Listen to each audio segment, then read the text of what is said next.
Hi guys, this is Greg McInerney here for themeltingpress.com. This is episode 2 of our Alternative Voices series.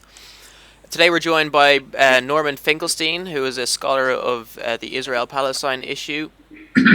Norman, thanks so much for joining us today. My pleasure. Excuse me.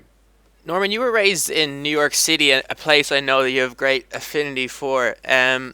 In a family you described as lower middle class, how did your childhood and upbringing influence the person you've become today?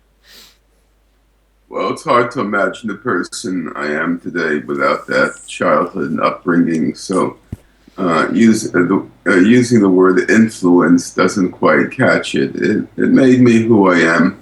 My parents were both survivors of the Nazi Holocaust.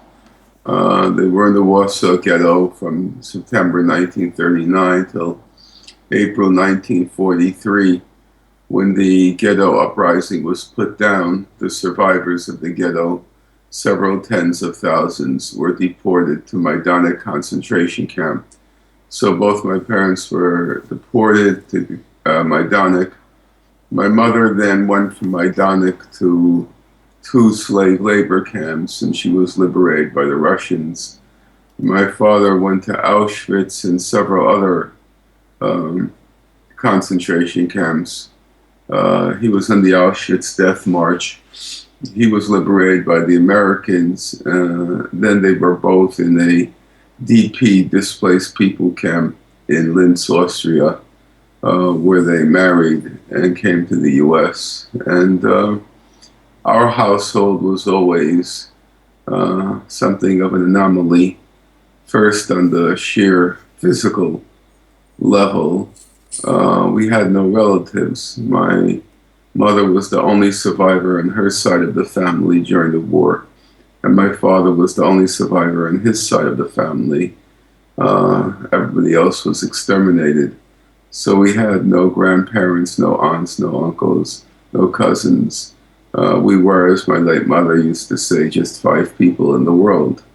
And that was obviously an anomaly. Everybody else had uh, grandparents and uh, family members. But I would not say that was the outstanding anomaly because you don't really miss what you don't have. So since we didn't have a family, there was no real sense of loss, at least in my case. What was the anomaly was that my parents just had altogether different values. We're talking about the post-McCarthy era, but still, the United States was strongly anti-communist, and my parents were strong supporters of the Soviet Union, and till their last days of their lives, actually, strong supporters of Stalin. Uh, our family was focused on news, politics. That was the subject matter of dinner discussion, living room conversation. It's what we watched on television. And these issues were not academic, and they weren't, they weren't just objective issues, topics of discussion. My parents were passionate about issues of war and issues of discrimination. And you could say, in the case of my mother, it went beyond passion. You could say it verged on and maybe spilled over into hysteria. The very subject of war, it wasn't even a subject matter. You couldn't discuss war. War was the war was the ultimate. War was just not a discussable subject. If you start to rationally discuss war, so far as my late mother was concerned, you were not normal, or you hadn't a clue what war was about. You can't sit around and have a debate about war. You can't sit around and discuss it as if you're making a rational argument on why 1 plus 1 equals 2. The subject of war warranted, demanded your complete and total, um, the complete and total outrage. You have to be outraged by war. And anything short of it, so far as my late mother was concerned, meant that either you weren't normal or you hadn't a clue what you were talking about. And this outrage that you describe is something that definitely characterizes your work to date, I think. And why in particular did you focus this outrage on the Palestinian issue? I know you were involved in, say, the anti-Vietnam movement, for example. Why did you decide to focus your life's work on Palestine in particular? I didn't decide that. Unfortunately, fate decided that. Uh, Israel Palestine was not on my radar until probably until the June 1982 Israeli invasion of Lebanon. I was involved in many other things. Of course, I had some interest in the subject because I was a person of the left, and by the early 70s, the mid 70s for sure, 1970s for sure, the Israel-Palestine conflict was above the radar, but it wasn't what you would call a main area of concern for me, a focus of my political engagement. But I'm not a quitter, and I don't believe that one should frivolously go from one cause to the other. I committed myself to it, and I intended, and till this day, I'll see it through to the end, because in the course of a political commitment, you make friendships, you make personal commitments, not just political ones. The people, I know many Palestinians. I have a few who I would call close friends, and I am constitutionally incapable of betrayal. I can't say to somebody, okay, Musa, I'm bored with this cause, I'm moving on. Because he doesn't have the choice of, quote unquote, being bored and moving on. He lives in Hebron. That reality is imposed on him, and I don't see why I should have the privilege of simply shedding it and moving on. That's just not my moral calculus.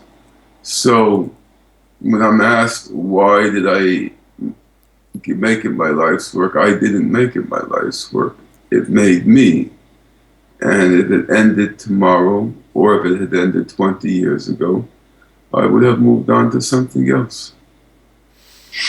And you came to the issue through academia, one could say. Your postdoctoral thesis was, of course, for our listeners that don't know, Norman wrote a critique of a book written by a woman called Joan Peters, um, which was basically an explanation of this canard that you hear often, that the Palestinians were not indigenous people and that they were Jordanians, Egyptians, Syrians, just basically refugees. Um, when this happened, Norman, when you found this, clear fraud in what was a widely acclaimed book, was it thrilling at the time, or were you scared of what maybe the consequences of tackling it would be? Oh, no, it was definitely thrilling, as there was a very famous Marxist economist, a friend of mine. I liked him very much. His name was Paul Sweezy, and he was probably the greatest.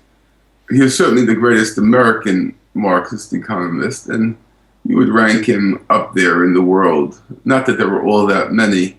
There was Ernest Mandel, there was Sweezy, a couple of French, but Sweezy, I think, was the best because he was classically trained. He was a Harvard economist. He went to Harvard undergrad and grad and was the top in his class, and it was a very impressive class. It was Paul Samuelson was in his class, Robert Heilbronner was in his class, Alan Solow was his graduate student. I suspect none of these names mean anything to you, but they were the luminaries of the economics profession. And Sweezy was at the top. At some point during World War II, he became during the Great Depression, he went to study in the UK with another famous Marxist economist named Harold Lasky, and Sweezy then became a Marxist. But he was a Marxist who was classically trained. And so he was really he was a very impressive guy and a wonderful human being. In any case, he once said to me, discovering a fraud is every scholar's eureka. And it was my eureka. It was a thrilling experience. Actually, since you mentioned Counterpunch, the founder of Counterpunch is Alex Coburn. Mm-hmm. And Alex was the one who first printed my findings. Nobody wanted to publish them, except for a tiny Chicago-based leftist newspaper called In These Times. And then Alex reproduced the significant chunks of my findings in his column in the Nation magazine at the time. And it was he reproduced over a couple of years period. Excuse me, a couple of installments. And he was quite influential back then. His influence declined significantly in later years, but at the time he was very influential. And that sort of stirred the pot. So I'm indebted to Alex also for that. And no, it was very exciting at the time. I tend to be very conscientious when it comes to details. And I believe in understanding arguments. I don't believe in just, I never was one who believed in saying, well, Marx said, and I always used to think to myself, well, who the hell cares what Marx said? I want to know how he reasoned his argument. It's just totally irrelevant what a person says. The only relevant thing is how they reason through to reach their conclusion.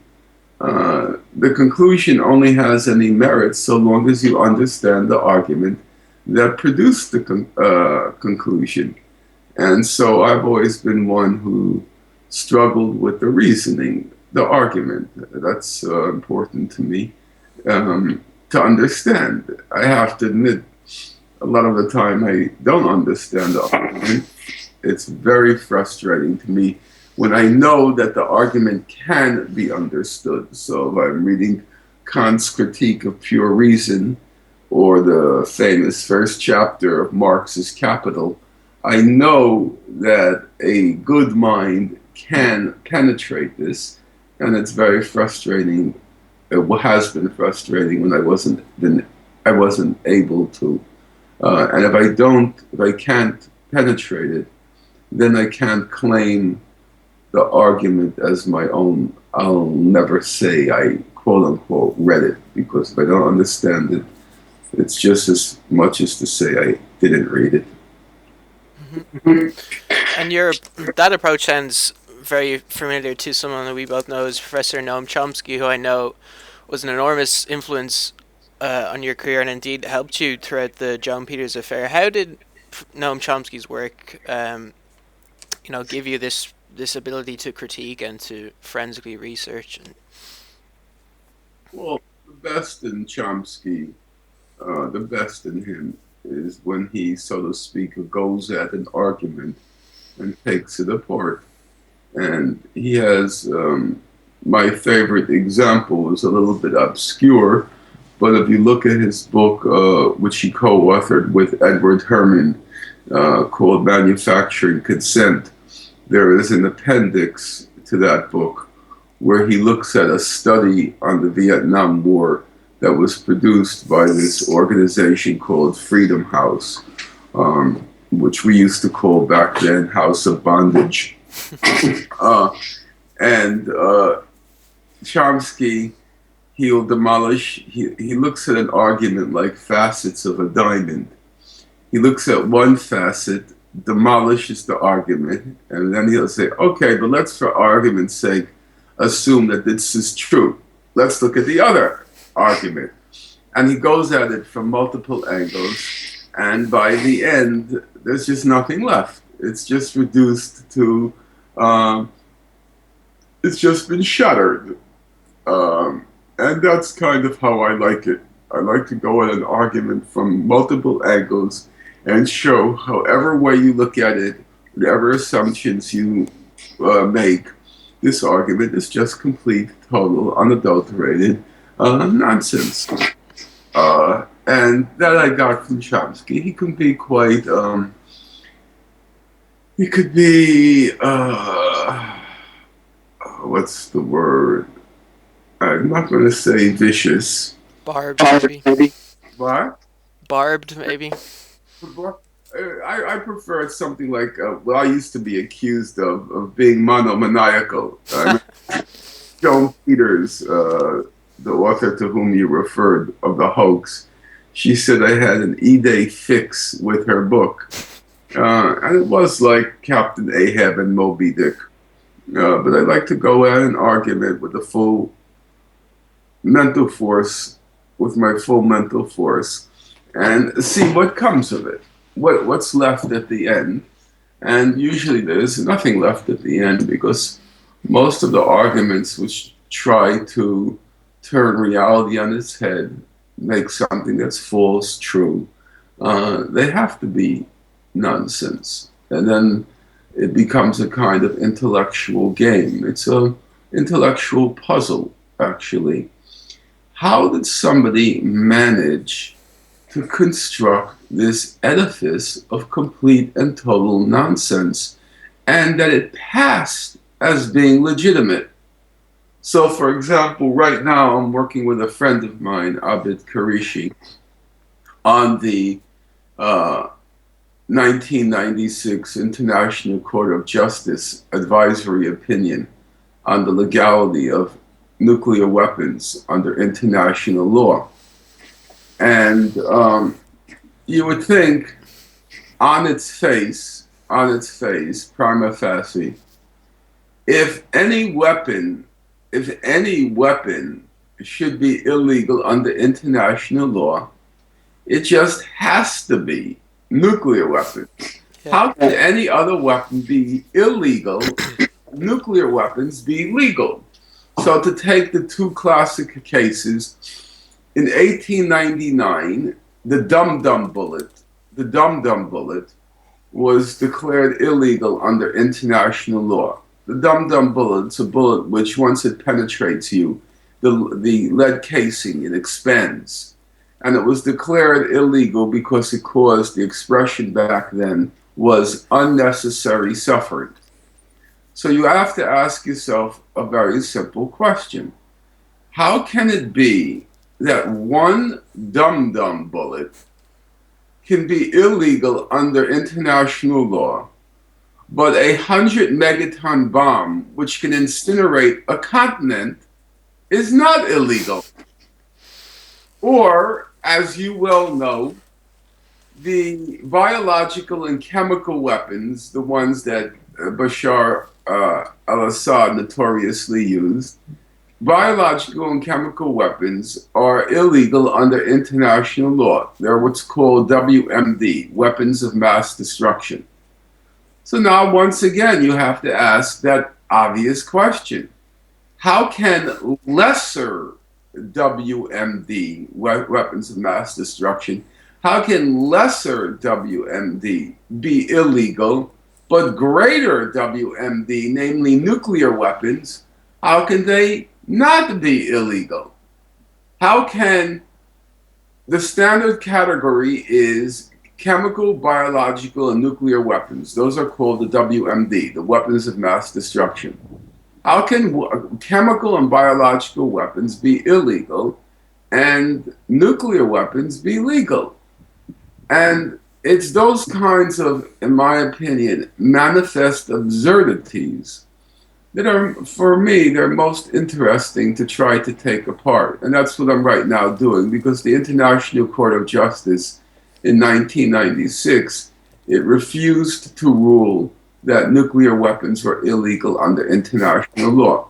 And to me, that's it's a manifest absurdity. If nuclear weapons are not illegal, then there's only one possible conclusion. No weapon is illegal. If nuclear weapons are not illegal, then no weapon can be illegal. But we have in our legal system of international law, this absurdity that a dumb bullet is illegal, but a 100 megaton bomb is not illegal. And that's the kind of stuff I kind of like to do, to figure out how could this conclusion have been reached and credibly believed.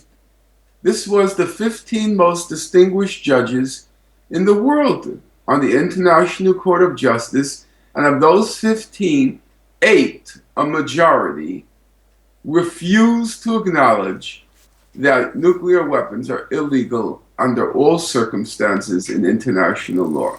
And so I've been going through it with my friend Abid, trying to see how did they reason this? How could they have come to such a conclusion?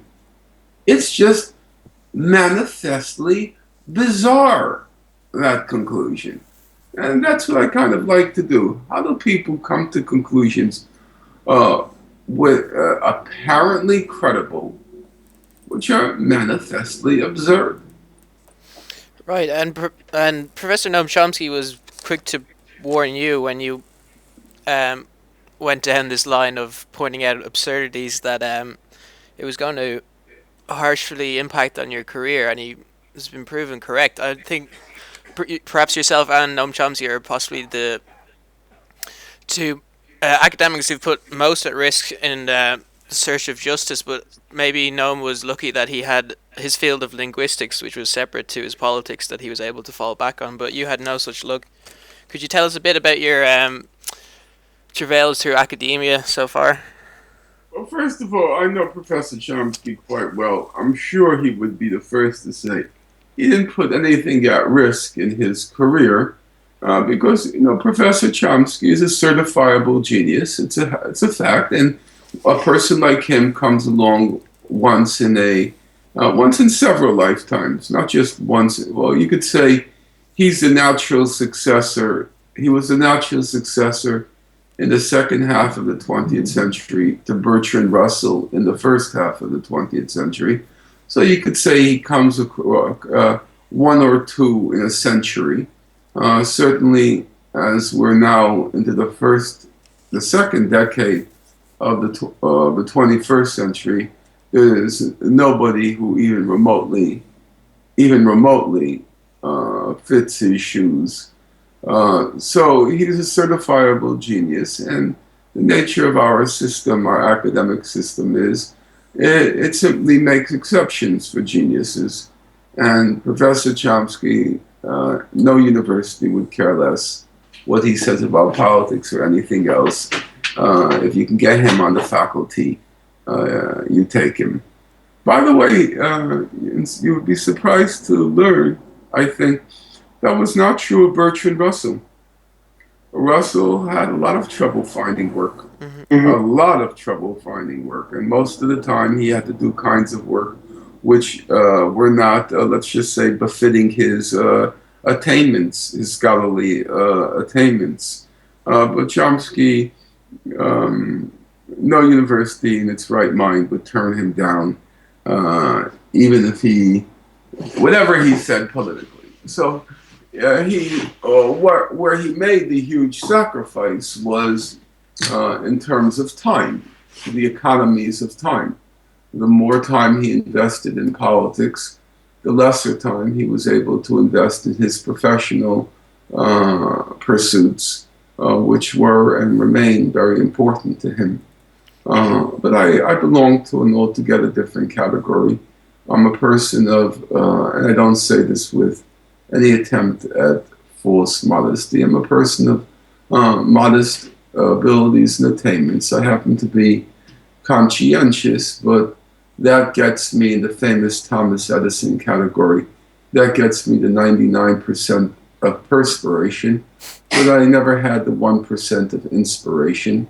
And so I was expendable. No university is going to take me on because there are many people of comparable competence behind me on the line. and they'll just take somebody else. And so, since taking me on board would mean exposing yourself to all sorts of unpleasant things, all sorts of backroom lobbying, threats to cut off alumni contributions, and all sorts of blacklisting, universities decide I just wasn't worth the trouble because I just wasn't of a caliber, academically or intellectually, that would make me worth the trouble. Chomsky is worth the trouble. Uh, and every university in the United States and the world, for that matter, knows that I wasn't worth, on balance, I wasn't worth the trouble because there was always a long line of candidates of comparable, if not greater competence than me, behind me. And so I lost. Certainly, the campaign waged against you by Alan Dershowitz in particular, that was pretty unprecedented, was it not? Um, Alan Dershowitz is a maniac. Some of the things he does are unprecedented. He's a very strange character. Maybe it's better left till he dies to explore the dark recesses of that mind. And do you think, like Russell, you mentioned you had difficulty, channeling his work through academia. Do you think there is sufficient space outside of universities for you to continue your work? No, it no longer exists. There was a time when you had, so to speak, free-floating intellectuals who made their money off of writing for magazines and journals. But nowadays, that doesn't exist anymore. Everyone, even authors, there's and high-paid authors, they're still affiliated with a university. They teach writing workshops or something, some seminar. Nowadays, it's very rare to find anyone who makes his or her full living just from writing and speaking. That doesn't exist. To my experience, that doesn't exist anymore. And it's also, for me personally, not a very fulfilling experience. There's nothing that really replaces the classroom.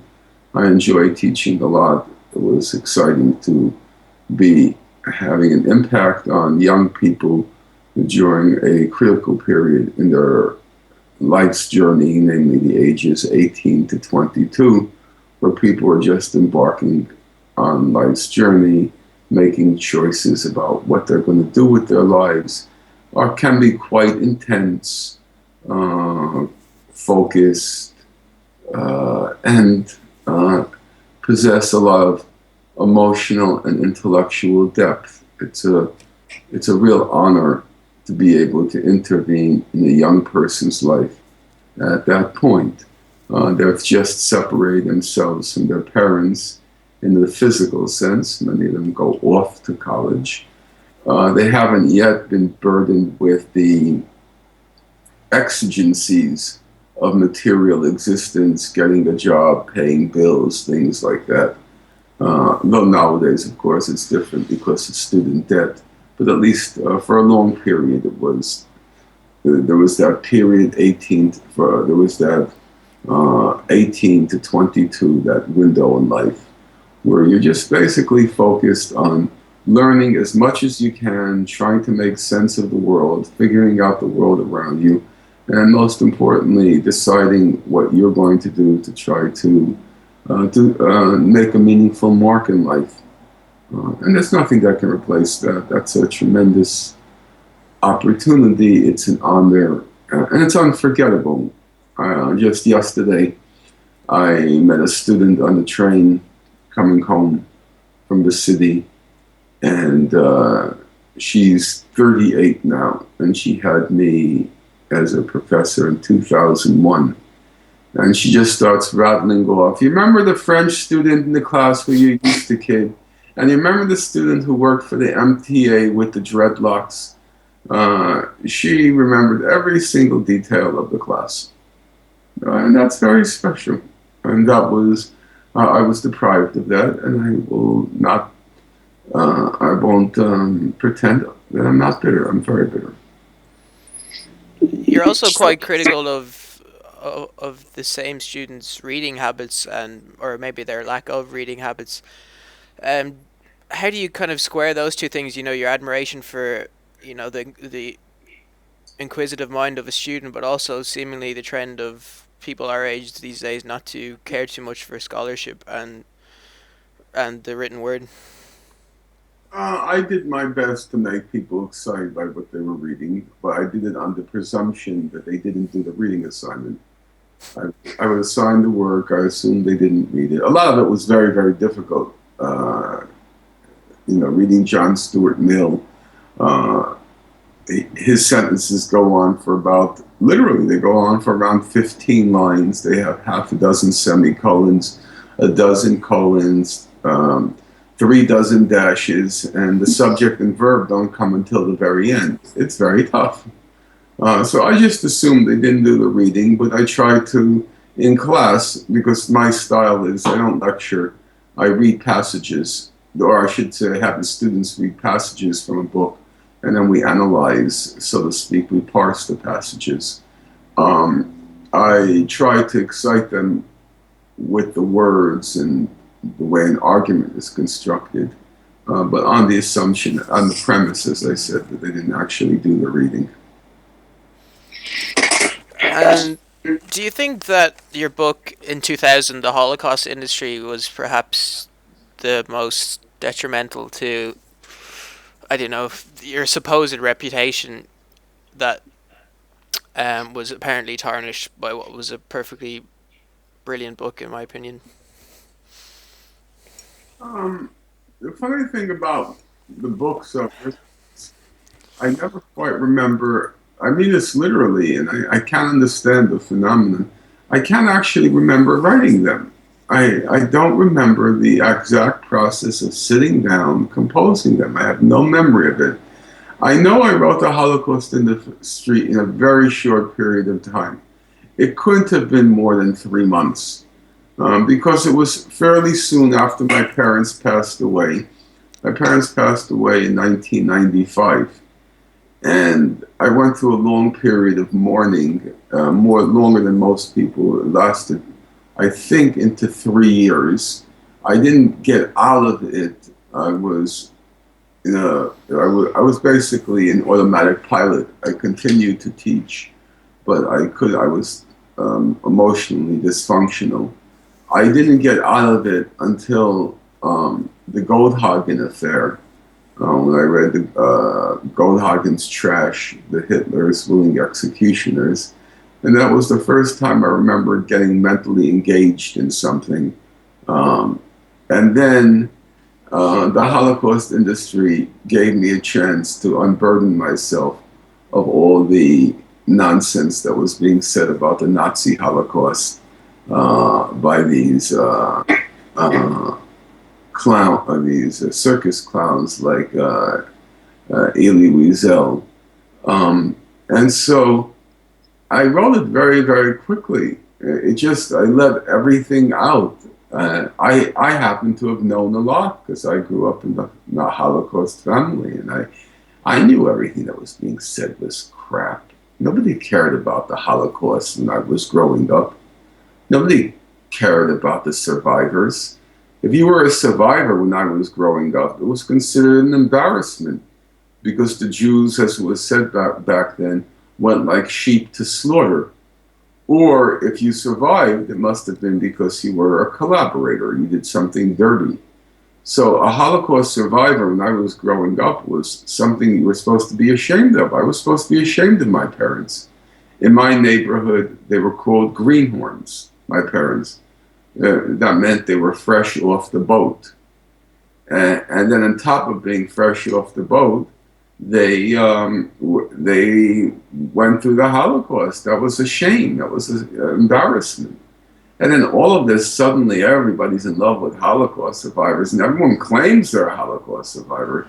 You walk down the streets of Brooklyn, every third person, I'm a Holocaust survivor. My mother used to say, well, if everyone who claims to be a Holocaust survivor is one, who the hell did Hitler kill? Everyone's a Holocaust survivor. The whole thing just became a comedy.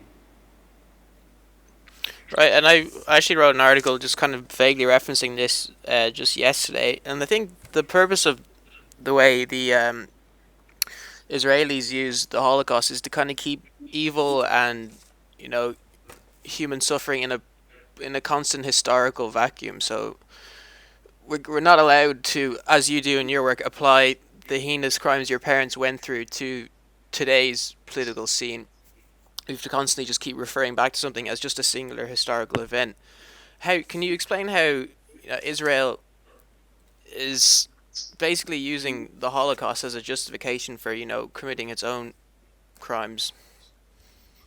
Well, Israel claims that nobody in the history of humanity suffered the way Jews suffered, and therefore they shouldn't be held to the same standards as everybody else. That's the basic purpose of what's called the Holocaust uniqueness doctrine. The notion that the Holocaust is somehow unique in human history, and if what the Jews suffered is unique, therefore Jews shouldn't be held to the same moral, legal standards as anyone else. But the Israelis are always using the Holocaust as a comparative tool. All of its enemies are Hitler in disguise. Ahmadinejad is Hitler, Iraq was Hitler, the Nasser, Gamal Abdel Nasser in the 50s, he was Hitler on the Nile, the Palestinians are Nazis. They're always making the comparison. It's just that when you use that comparison with them, that it becomes an outrage. But is there a day that doesn't pass when Netanyahu doesn't emote that we're on the verge of another Holocaust, that the Iranians are Hitler in disguise and this, or in sheep's clothes? They're always using the Nazi Holocaust. They just don't let anyone else use it against them. But they are the main.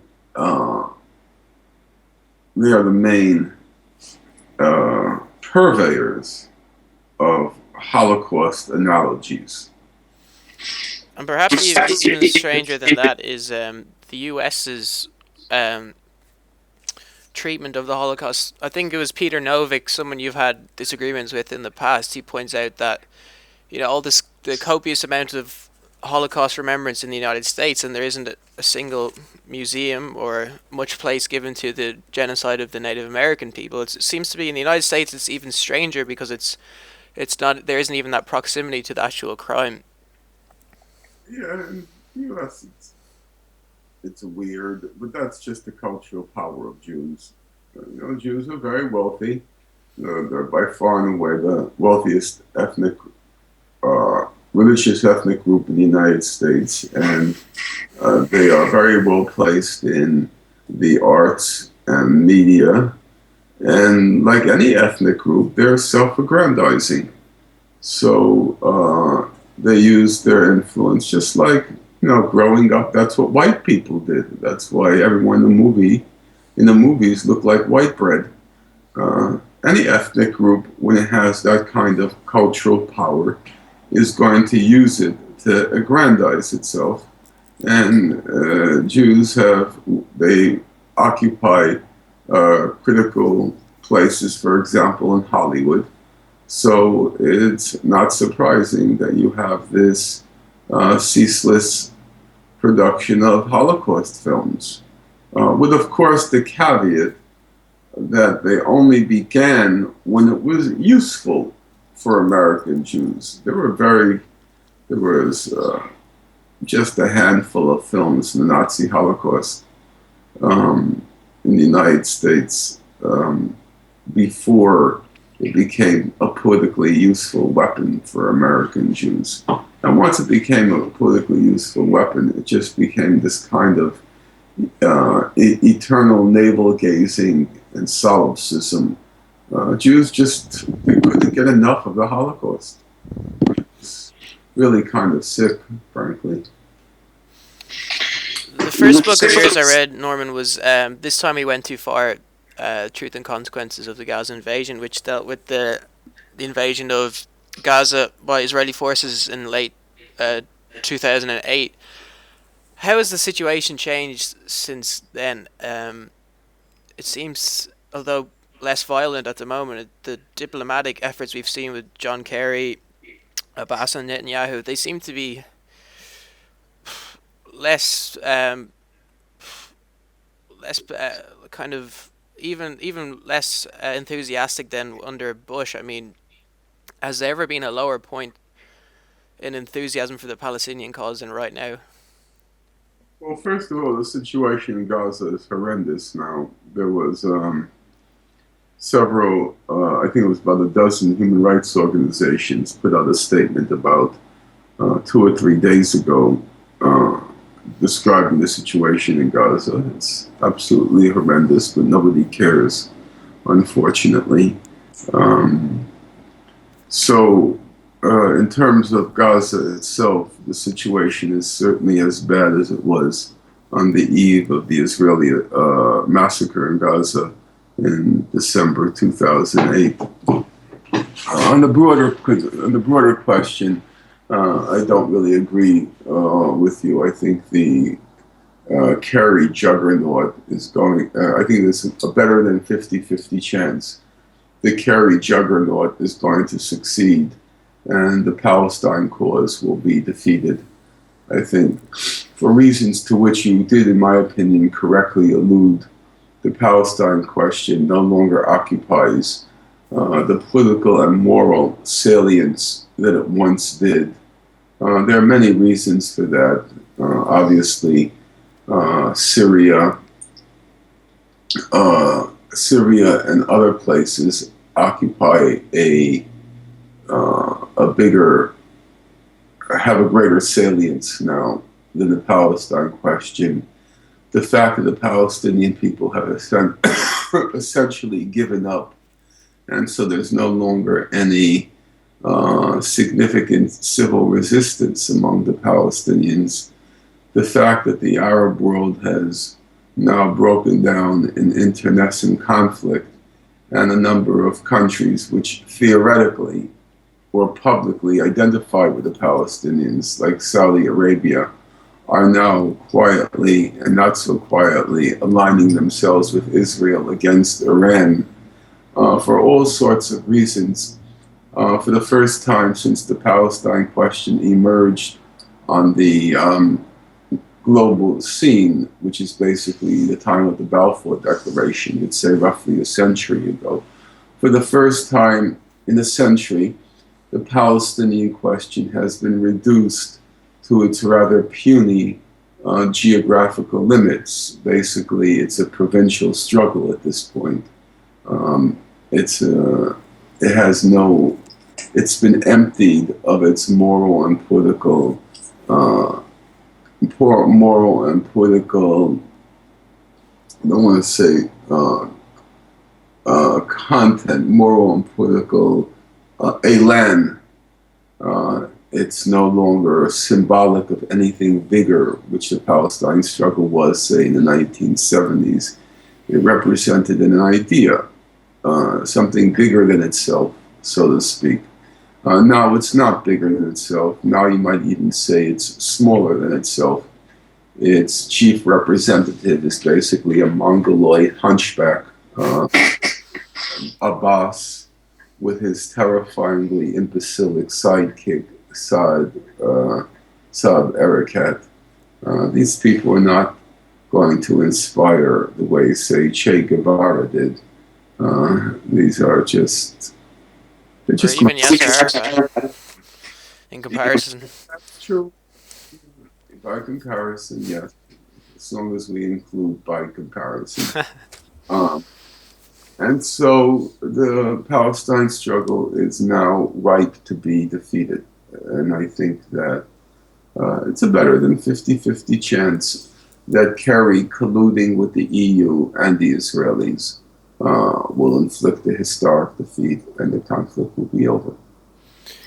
And is their plan, the EU and the US and Netanyahu, is their plan just to continue letting Israelis gobble up as much of the West Bank as they can until eventually, say, there's just a kind of two Bantustans of the West Bank and Gaza for the Palestinians to have kind of some semblance of vague autonomy?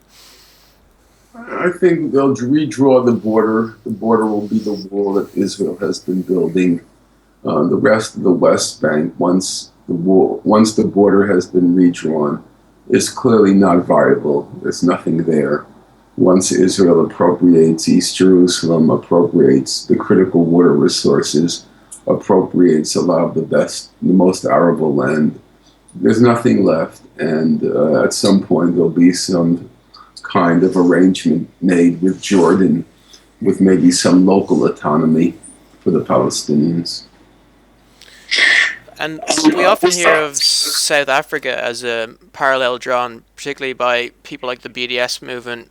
They like to draw comparisons with apartheid, but I think one comparison they miss is that South Africa had enormous help from the Soviet Union throughout its struggle for liberation. And do you think, not that the Soviet Union was any kind of ideal partner, but the fact that there was a rival superpower to the US at the time allowed a certain level of funding and support that the Palestinians just don't have? Uh, South Africa was and is a formidable industrial economy.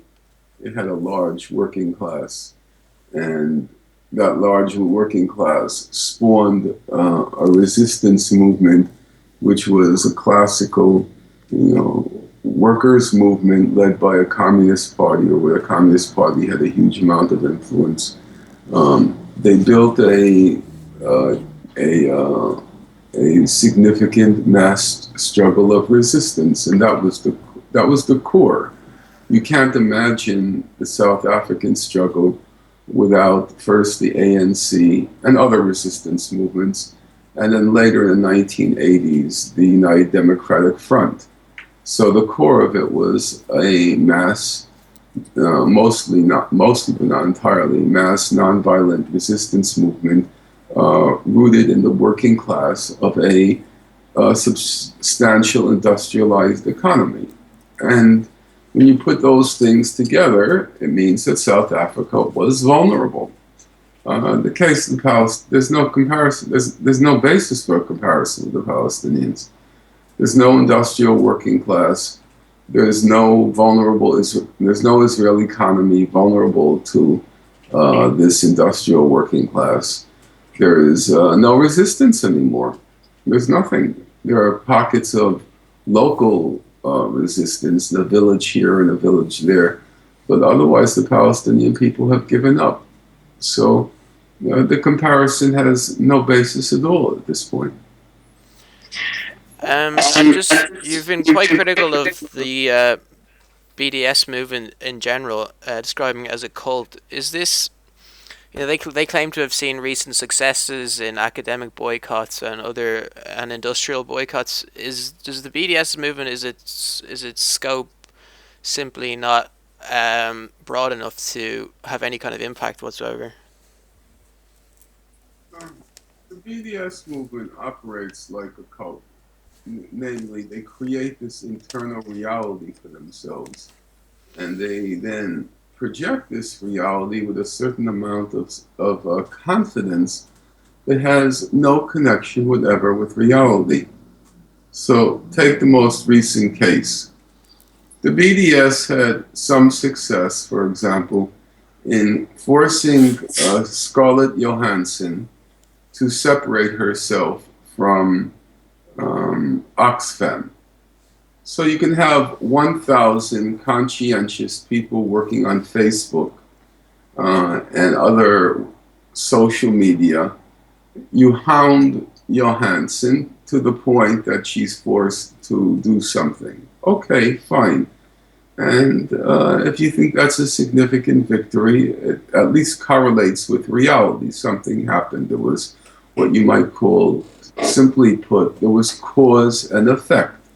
You had 1,000 people on Facebook dedicated Palestinian activist. You hound her wherever she goes, and at some point she then severs her ties with Oxfam, or Oxfam severs its ties with her. I can't remember which way it went. But then, in recent months, there's been an uptick in European pressures on Israel. So there are the Dutch, the Germans, and so forth. The EU, as a group statement, have been exerting all of these pressures on Israel regarding its settlements in the West Bank. Can anyone possibly believe, unless you function in a cult, can anyone possibly believe that the recent statements from, for example, Chancellor Merkel in Germany? Oh, Angela Merkel is a very tough nut to crack. This woman is serious business. She's the German version of Margaret Thatcher.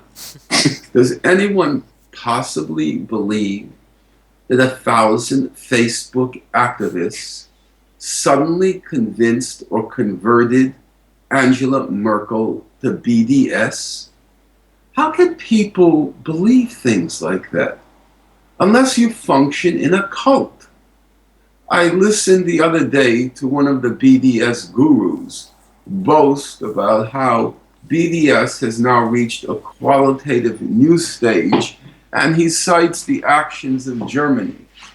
How can anyone in his or her right senses, lucid state of mind, believe that all of these recent activities from the EU, from Merkel, from the Dutch, from everyone, the momentum is coming from 1,000 Facebook activists?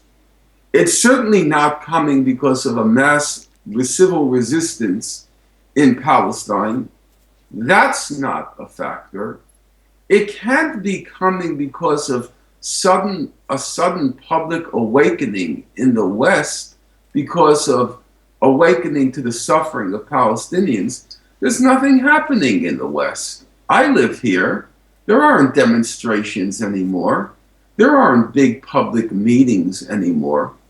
So the obvious question is, where is the momentum coming from? What is the cause, of which clearly there is an effect? There are European governments taking all of these initiatives. What is the cause? Is the cause 1,000 BDS Facebook activists? Or is the cause the Kerry juggernaut?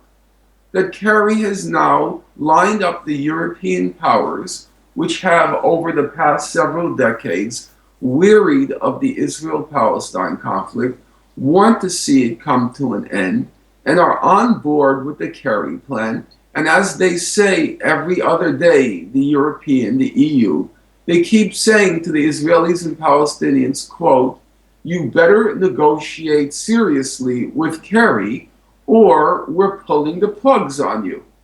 Now, where is that coming from? Is it coming from Omar Barghouti, or is it coming from John Kerry? It's such a complete, total disconnect from reality when you hear people making claims for the success of their BDS, which has nothing to do with their BDS, and it has everything to do with Kerry's plans to deliver the final defeat on the Palestinian people. And BDS they're quite ambiguous about they don't, as you do, and Professor Chomsky and other people use international law as an important tool in serving the justice of the Palestinian people with things like Resolution 242.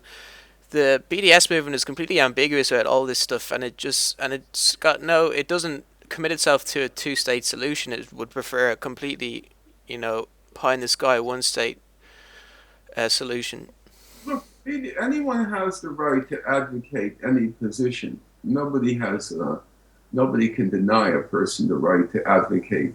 The issue is not the advocacy. The issue is the reasoning.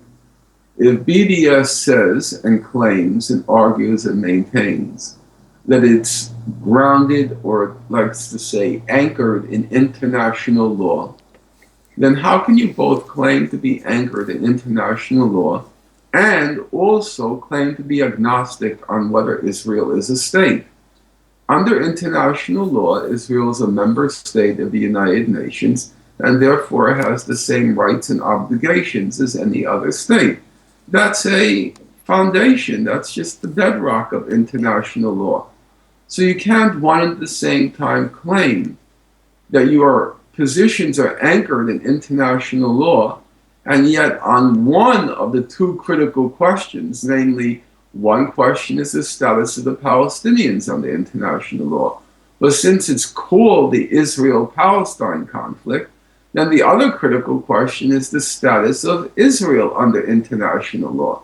And you can't claim to be agnostic on one of the critical parties to the conflict. That doesn't make any sense at all. The second point to be made is BDS is a tactic. Now, anyone can use the tactic. Palestinians can advocate boycott, divestment, and sanctions against Israel. It can use that tactic, but others can also use that tactic. And right now, what's happened is that Kerry and the EU have appropriated the tactic of BDS. They have appropriated the tactic of BDS to impose a historic defeat on the Palestinians. So Kerry goes around saying to Israel, if you don't agree to this plan, you're going to be hit with BDS. And the Europeans say to Israel that if you don't seriously negotiate the Kerry plan, we're going to boycott or impose boycotts on the settlements, the illegal settlements, and any affiliates with the settlements. But the point is, that's a tactic. The critical question is, to what end? A tactic to what end? And that tactic now is being used, is being put to the end of inflicting a historic defeat on the Palestinians.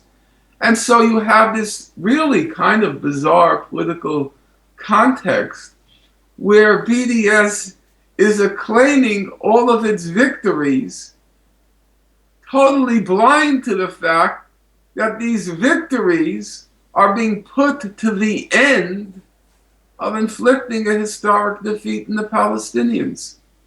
You really have to marvel at it. It's so completely insane what's happened. BDS is acclaiming victories which will now be used in order to defeat, inflict a historic defeat on the Palestinians. But that's what happens when you're in a cult. A complete detachment from reality. You don't see what's happening. Omar Barghouti believes that he has broken the Merkel nut. Cracked the Merkel nut. Angela Merkel, who fashions herself as some sort of commando whose assignment in life is to get into Hitler's bunker and kill the Fuhrer.